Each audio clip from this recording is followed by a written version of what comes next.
On commence ce journal au Maroc et plus exactement à Rabat. Le roi Mohamed VI a présidé aujourd'hui au Palais Royal la cérémonie de présentation du programme intégré d'appui et de financement des entreprises et de signature des conventions y afférentes. Le souverain a reçu en audience le ministre de l'économie et des finances, Mohamed Ben Chaboun, le wali de Banque Al-Maghrib, Abdeltef Jouahri, et le président du groupement professionnel des banques du Maroc, Athmane Ben Jelloun.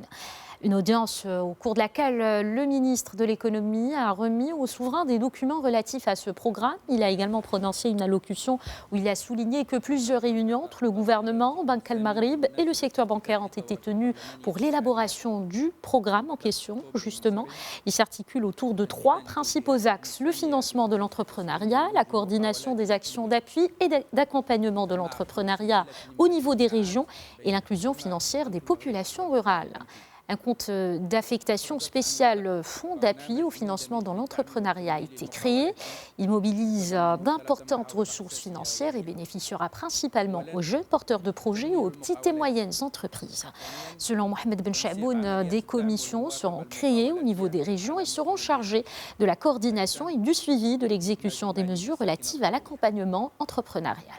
De son côté, le wali de Banque Al-Maghrib a souligné que la Banque centrale a adopté un ensemble de mesures, notamment la mise en place d'un mécanisme de refinancement illimité de la part de la Banque centrale de tous les crédits bancaires. Ce mécanisme bénéficiera entre autres aux financements adressés au secteur agricole et aux projets réalisés en milieu rural.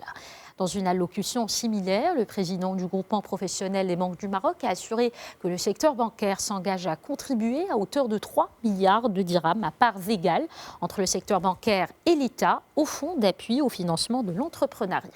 Par la suite, le roi Mohamed VI a présidé la signature de 3 conventions liées à la mise en œuvre du programme intégré d'appui et de financement des entreprises.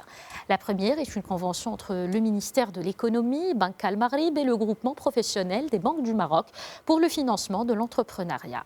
La seconde convention est relative à la coordination des actions d'appui et d'accompagnement dans l'entrepreneuriat au niveau des régions. Il a été signé par le ministre de l'Intérieur, Abdelwafil Ftit, Mohamed Ben Chaboun, Abdeltef Jouahri, Athmane Ben Jelloun, le président de la Confédération générale des entreprises du Maroc, Chakib Lalej, et la directrice générale de l'Office de la formation professionnelle et de la promotion du travail, Loubna Tréchin. Le troisième document signé est une convention de partenariat entre le Crédit agricole du Maroc et Al-Barid Bank relative à l'inclusion financière des populations rurales. Et à propos du rôle central que jouent les PME au Maroc, je vous propose d'écouter Christophe Boutin. Il est professeur de droit, spécialiste du Maroc. On l'écoute. Les PME sont essentielles pour plusieurs chantiers prévus par le souverain. Le premier chantier, c'est évidemment celui qui suit le plan d'accélération industrielle 2014-2020, repenser cette accélération industrielle. Or, les PME permettent la souplesse du tissu industriel et les PME sont à la base d'une sous-traitance qui est importante pour le Maroc. Le deuxième élément, c'est que les PME sont classiquement un facteur important de promotion sociale. On le sait. L'auto-entrepreneur commence à prendre de l'assurance, il recrute et ainsi, comme ça, on va se développer, on va pouvoir progresser. On sait que c'est un objectif essentiel pour le souverain. Enfin, les PME sont toujours et ont toujours été un moteur important du développement régional. Or, le Maroc, vous le savez, s'est engagé, et le souverain l'a récemment rappelé, dans sa démarche de décentralisation avancée.